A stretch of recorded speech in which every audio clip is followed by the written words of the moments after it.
video, we're diving into the world of education to explore the tools that make learning come alive. We interviewed both students and teachers to find out what instructional materials they rely on the most and why they believe these resources are effective in the classroom. From PowerPoints to hands-on activities, we'll uncover the materials that not only enhance teaching but also engage students in meaningful ways. Plus, we'll share some inspiring stories of how these tools have transformed the learning experience. So whether you're an educator, student, or just curious about the teaching process, stick around to discover what makes a difference in the classroom. Let's get started! Good afternoon, everyone. I am Jehu El Taray from BSED Social Studies Stream 1, and together with me is Mr. Miles Portero, and I will going to interview with you about instructional material.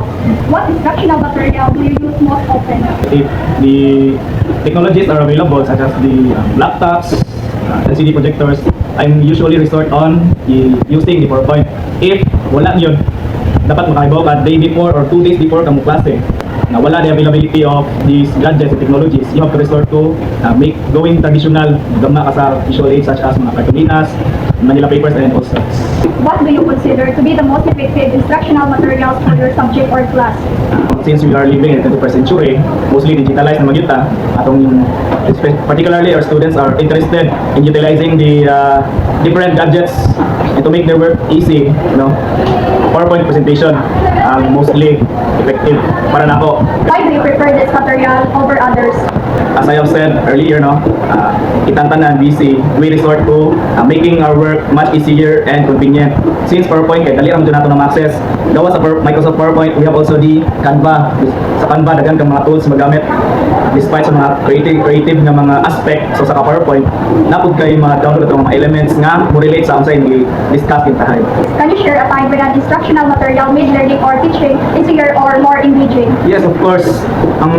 In creating your items, you must not make it in a kanang rapid, kanang dinalian. Kaya ang hindi nga nagdali-dali yun ang mga items. Hindi nga dili walay unod ang mga items. Dili sa mahimong engaging, dili po siya informative.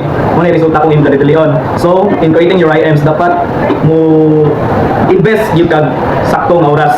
Not just to make your items creative, but also, as I've said earlier, effective and informative to your learners. No? My name is Enzo Sundako, and together with me, our student teacher, Sir Vincent. So, what instructional materials do you use most often, sir? I use both traditional, like visual aid and PowerPoint presentation. Can you share a time when using instructional made the learning more engaged?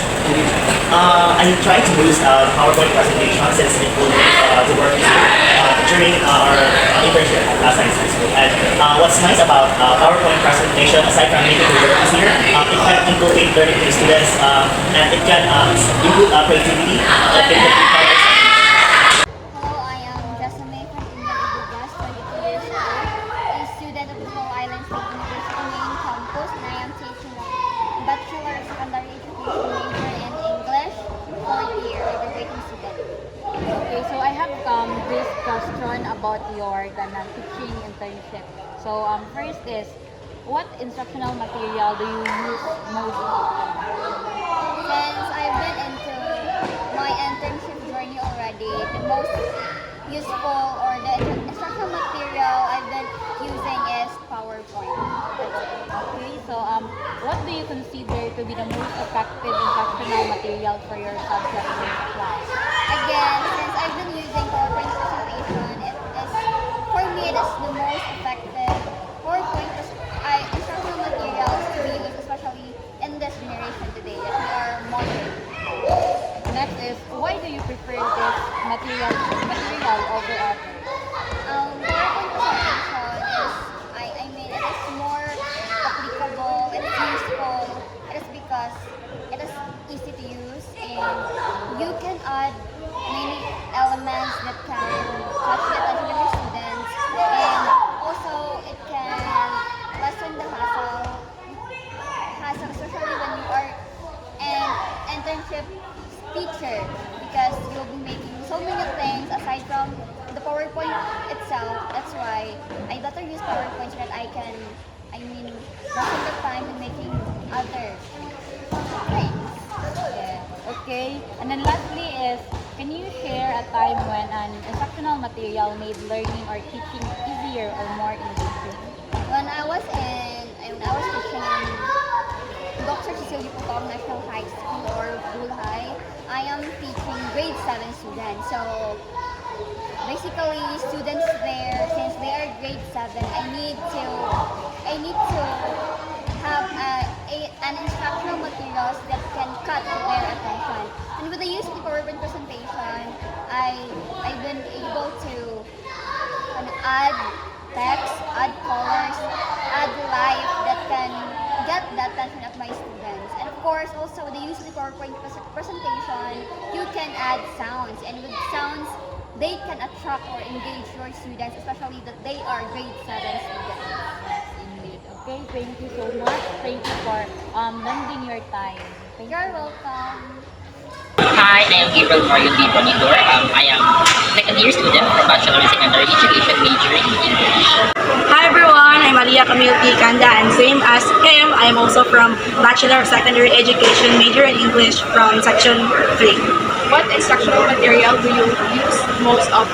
I mostly use the instructional materials, which are the PowerPoint and the traditional way, the writing out in Manila paper, because here in Baiso, not all the classrooms are lucky to have a technology such as TVs, projectors, laptops. That's why we also transition to Manila papers, kay dili man tanan accessible to internet. So we need to make ways on how to make amends and doing our lessons.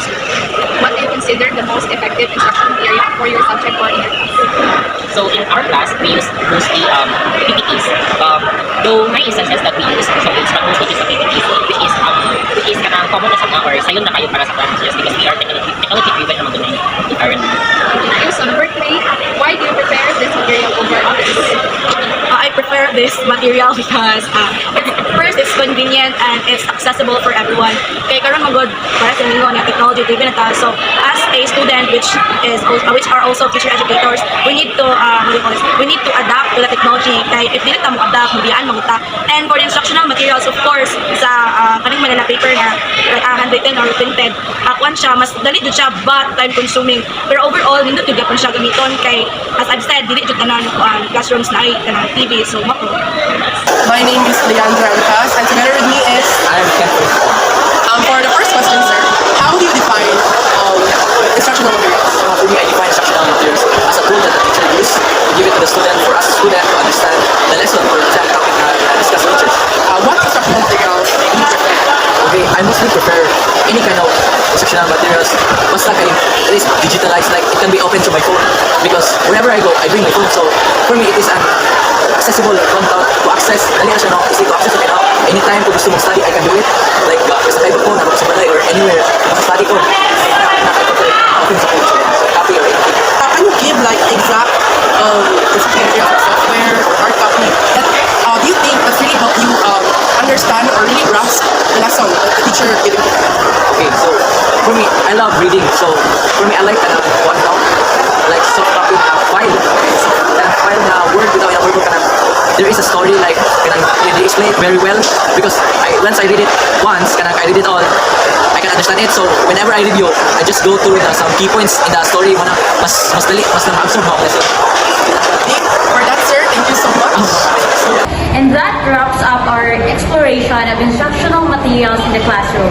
From our interviews, we learned that a variety of tools like videos, apps, and hands-on materials play a crucial role in making learning more engaging and effective. Teachers highlighted their preference for interactive resources that foster collaboration and creativity, while students shared how these materials help them grasp complex concepts more easily. Personally, this project has opened my eyes to the importance of choosing the right instructional materials. It's clear that when educators and students work together with the right tools, the learning experience becomes not just informative, but truly inspiring. Thank you for joining us in this journey. That's all. For more insight in the world of education, until next time, keep learning and exploring.